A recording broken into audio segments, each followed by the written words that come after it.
Hey guys, Josh from MediaFire. In today's video, we're going to be going over the Facebook ad strategy of 2021. So let's get into it straight away. I don't want to faff about. Let's go. So first things first, we open up the ad manager. We're going to check our ad account down on our drop down link here. Make sure you're in the right ad account. Obviously, when we start off, we're going to obviously see the background here with the campaign level, the ad set, and the ad level. So let's get into it and let's explain a little bit more on what we're going to be doing.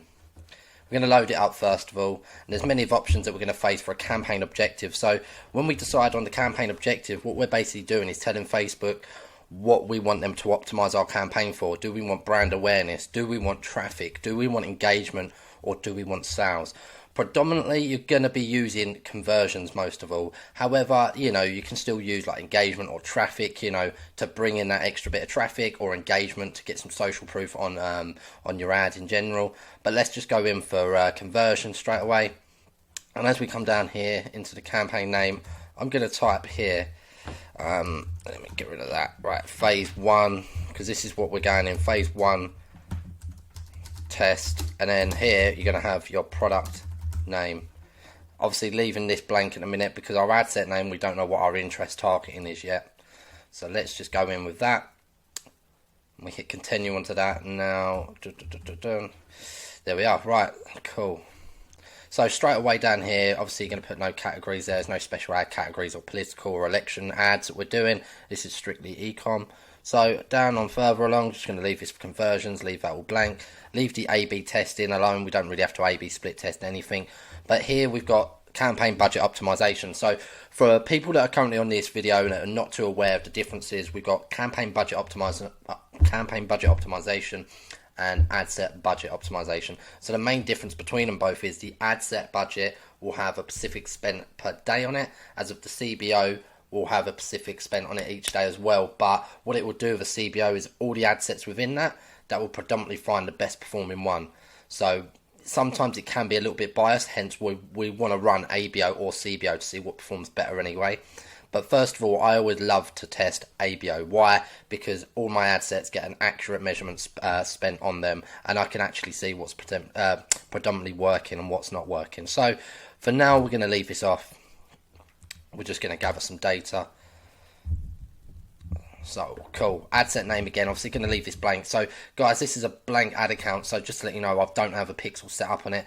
But for you lot here, this is where you're going to click your pixel, and then what you're going to do is click purchase. So you're always going to optimize your pixel for purchase. You don't want to optimize it for anything else. I don't care what color it is, whether it's green, pink, lilac, whatever color, always purchase. You always want purchase. And for now, we're going to leave dynamic creative off. We're not doing any dynamic ads or the offer. Going to leave that as fine. So daily budget for each ad set, I fully recommend starting with at least 10 on each ad set. And the start date, I always like to say, we'll do it for the next day at midnight. I always like to schedule for midnight. The reason being is because it gives it a full 24-hour optimization window.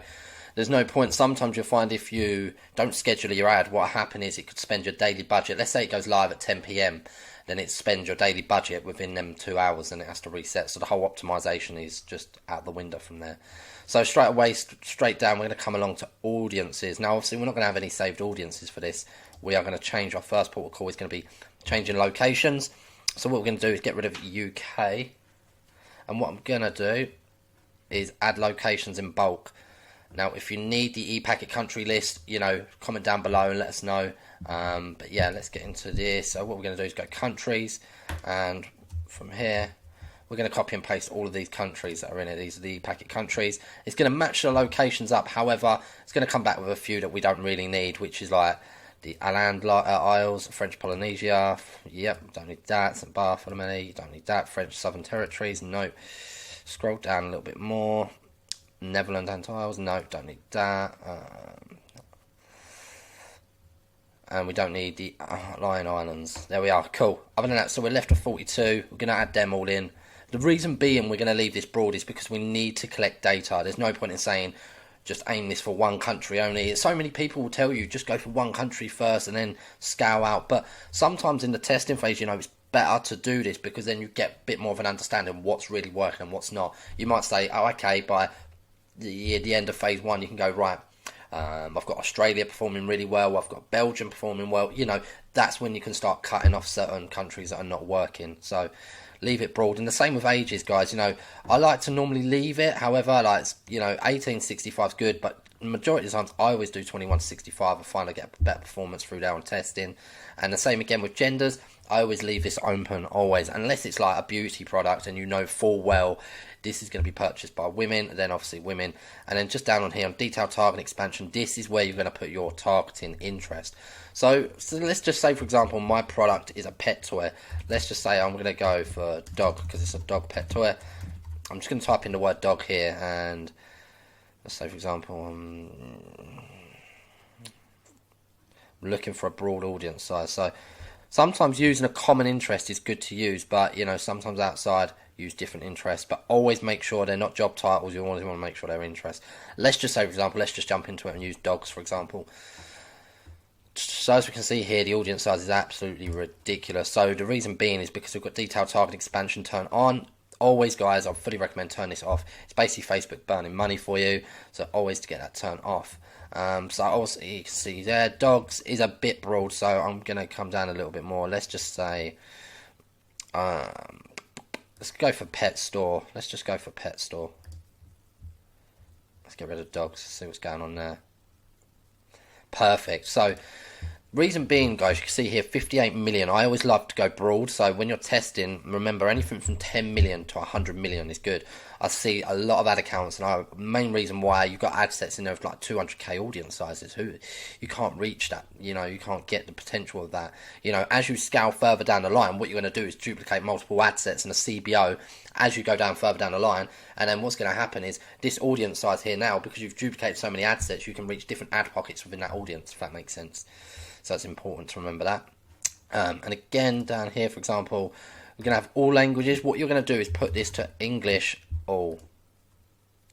And you see there, probably chuck a few out here. Right, cool. So what that's doing now is saving us more money because it's actually going to target the people that actually speak English only. So there's no point in wasting money to advertise to, you know, people that don't speak English or don't even understand the English context. So, you know, it's a waste of money. So let's get rid of that. 33 million is still really, really good. I'm happy with that. I'm going to leave the placements auto. So I'm going to leave them open. And the reason being I'm leaving these open is because I need Facebook to decide for me in the algorithm whether Facebook's going to perform better as a placement or whether it's going to be Instagram. So we're going to leave that broad and leave that open. And the same for optimization delivery. This is nothing to muck around with as of yet. As you start to scale, you might need to control your costs and stuff like that, but this will be for another video. So now we've gone to the bottom of the page pretty much. We've done that. What I'm going to do is highlight my interest here, and I'm going to change my ad set name. So it's really, really important to always name your ad set name, your interest name, so you know what is going on, what every ad set's called, and then you can kill and scale profitably, and you'll be in control of that. Right, so scroll down. Other than that, we're going to hit next. So now we're going to go on to what we call the ad level. So this is where you're going to be basically putting in the ad. So when I start testing, I always like to have 3 ad copies. So the main ad copies is 1 image, 1 video, and 1 carousel. Reason being, for 3 days on the testing phase, we need to look to see what ad copy is going to be performing the best. So let's just say, for example, this, I haven't got my image here, but I'm just going to call this image. Oh, I can't even type today. Image. And then what I'm going to do here is just go, okay, duplicate that. And then I'm going to still stick it in the original campaign, obviously. But I'm only going to duplicate this twice, you see. So we've already got 1, so duplicating it twice will give me 3 ad copies. Oh, there we are. Cool. So obviously all you're going to do is come down to here and you're going to name this one, obviously, video. And then this one here, you're going to call this one, when it does it, carousel. So obviously you're going to make sure you've got your Facebook page, Instagram, and here you're going to, you know, create your ad. This is where obviously you're going to do it. So say for example I'm in carousel, you're going to hit carousel here, and then this will give you the option to upload multiple images, obviously, like a carousel. Now mainly, you know, if you're familiar with carousels, you'll mainly see it from like clothing brands, mainly, predominantly, but you know, this is the main thing you still need to test to make sure whether this could be a winning way for you as well. So do your carousel. Once you've done your carousel, obviously video would be next, so you're adding your media from there, and then you're adding your video or image there. Obviously your primary text is going to be your top bit, so obviously where people are going to see your ad copy as such. Your headline is going to be on the actual ad itself as well. So the primary text, guys, if you need to get a copy of the ad copy document I've got, just give me a message or comment down below and say you need the ad copy script as well, and then I can send that over to you of how we're basically structuring it. So we normally have like the hook. The top line is the hook, so that's going to draw people into you. The second line is going to be the benefit. Third line, the offer, and the fourth line, I like to say, the call to action, the shop here now. And then yeah. So say for example, once you've done that for your primary text, you can have it as your headline. For example, let's just say, for example, you were selling like a dentist product for like cleaner teeth, whiter teeth. For example, as the headline, you say, "Get white teeth instantly." The reason being behind that is because you wanted to sell that get white teeth instantly. You don't want to, although when they go to the website and they might see that actually this is a progressional stage of, a month's treatment, but you don't want to sort of put that in a headline. You want to just say get white teeth immediately, because in that way it's drawing them in. They're going to see the procedure as they go onto the website anyway. So, you need to draw them in straight away. For the description, I'd say normally it's really, really good to put like free track shipping. So then that way customers are aware that it's actually tracked and stuff like that. Obviously in the URL page, this is where you're going to put your landing page. And then, yeah, your call to action. This is what a lot of people will still test. And I always use Shop Now, but it's always good to test and learn more on Shop Now. But for example, we're in the phase 1 of testing. We're going to start off with Shop Now. So this is a major thing. Just put Shop Now on that. That's all good. Other than that, that's pretty much set up. That's good. So what I'm going to do before I go ahead and publish this now, because I've only got one interest at $10 daily, what I want to do is try and test a few more different audiences. So what I'm going to do is duplicate now this ad set. The reason why I'm duplicating this ad set is because now I've done my ad copies, the ad copies will automatically carry over. So say for example now I've got one ad set, I want, let's say 6, so I'll just put in 5 because I've already got one. So all this is going to do is literally duplicate all the same interest as Pet Store, and all I've got to do is go in and change the interest only, because all the countries are already done for me, all the ad copies are already there. So you can see here at the top there we've got Pet Store, and then if we go to Pet Store copy, and then all we're going to do is literally all the time's been set, everything, all the countries are still there, all the targeting. This is a big one, guys, so I'm just going to say it now. Just focus on this bit here. So hell, will let me do it. Right, what is going on with it now? Right, let's come off of that. It's going a bit slow now. So what you do need to make sure of, guys, what I will say is make sure detailed targeting expansion is turned off. It's running a bit slow at the minute for me. What's going on? Close. Right, so let's try that again. For some weird reason it weren't working. Right, so obviously you're going to go into your copy.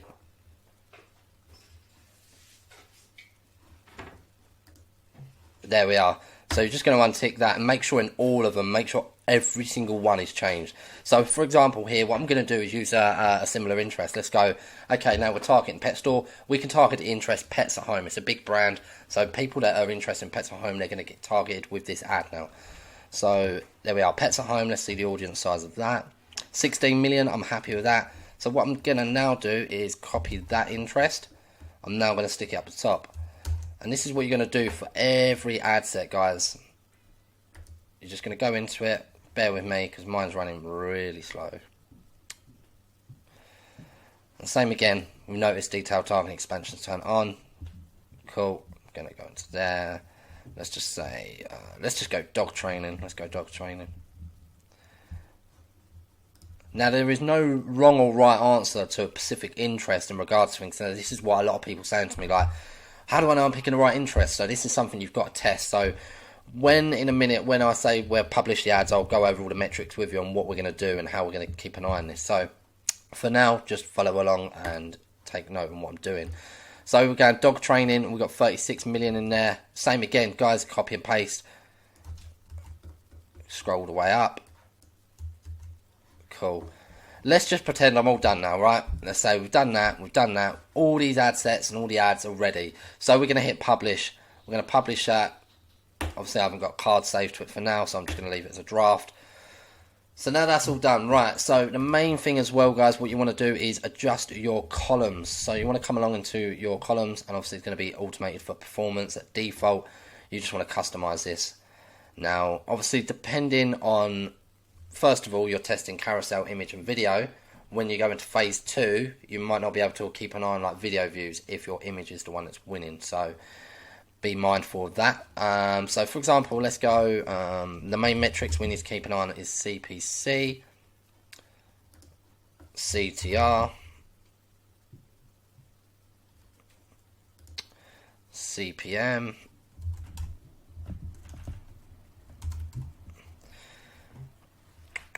what's that, CPM, and then obviously we want like add to cart, cart, initiate checkout, and then we want purchase, so we want that, and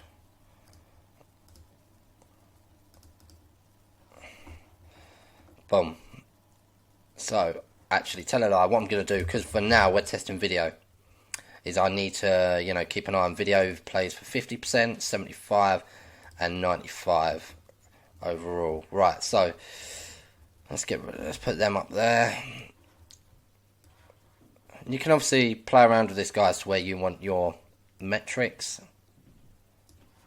So let's just say we're going to apply that for now. What you're going to do as well, guys, is come down and save this so then it never disappears. So I'm just going to call my media file, for example. So done that. Let's scroll along and I'll show you exactly what we're talking about. Right, so the first bit we've come along here, this is our metrics columns right here. So this is what we need to keep a close eye on, is CPC. So there are certain rules and stipulations to stick by. So I'm going to go over all of the rules with you as well very quickly. So as we go into phase 1, there's a 12-hour rule. So all of these ad sets within 12 hours, we need to make sure they've got a link click on every ad set. If they haven't got a link click within 12 hours, what we're going to do is switch it off. The main reason we need link clicks is obviously to be profitable and get customers on there. So if they're not link clicking, get rid of it. 24-hour rule is CPC. If it's any higher than $1.75, so any of these in here, any higher than $1.75, kill it. It's not going to be profitable. It's too dear to get a customer over. At $1.75, you're basically playing a gamble. If that's costing you a cost per click of $1.75, if that customer then comes over and they don't buy, that's cost you $1.75 for nothing, nearly $2. And then the next customer comes along. All you need is 10 customers of that, and then before you know it, you've burnt $15, $17, and you've not got nothing off of it. So it's important to get that CPC as low as we can. If the CPCs at the end of phase 1, you know, you look at them, they're really, really high. All we're going to do to avoid this being high is changing up the interest. That's all you can do. So in regards of targeting. So other than that, the 48-hour rule of these ad sets are, if any ad sets have got add to carts, you know, if I've got add to carts here, I don't know where the add to cart went. Did I have it there? Never mind. But yeah, so you want add to carts or initiate checkout. Say for example this one's got an initiate checkout but no add to cart, that's fine. If this one's got nothing, no add to cart or initiate checkout, you're going to kill it. Vice versa. So whatever's not got an add to cart or initiate checkout, you're going to kill. Now as we go to 72 hours, all you're looking for is one purchase. That's all you're looking for. So you can understand here I'm testing $60 a day. So 612, I'm testing $180 over the next 3 days to see whether my product's going to be a winner. All I'm looking for is one sale. Whether that product's going to be, let's say, $34.99. That's all I need to move forward to phase 2. Because the problem is a lot of people think in phase 1, you know, you're looking to get profitable straight away. And the truth of it is you're not going to be profitable straight away. Sometimes, however, we can have the phase 1 where we end in phase 1 and we have 10 sales.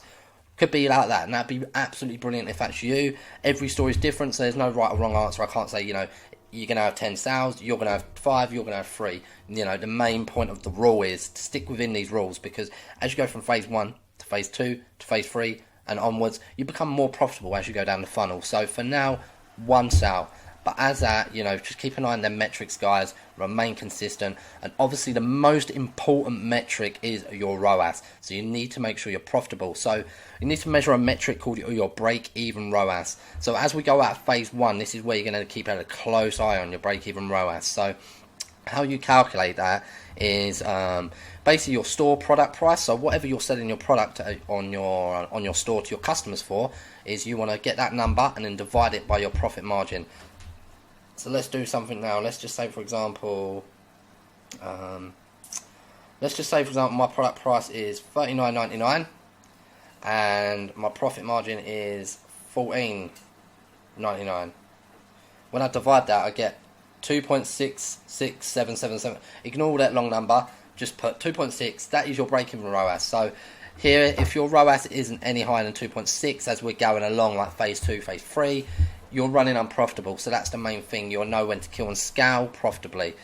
So, but other than that, guys, I hope that clears everything up. I'm going to be doing another video pretty much soon of going over a few more phases and stuff like that. But if you like this, give it a like and comment down below, and you know what to do. Subscribe to the channel, and I'll see you in the next one.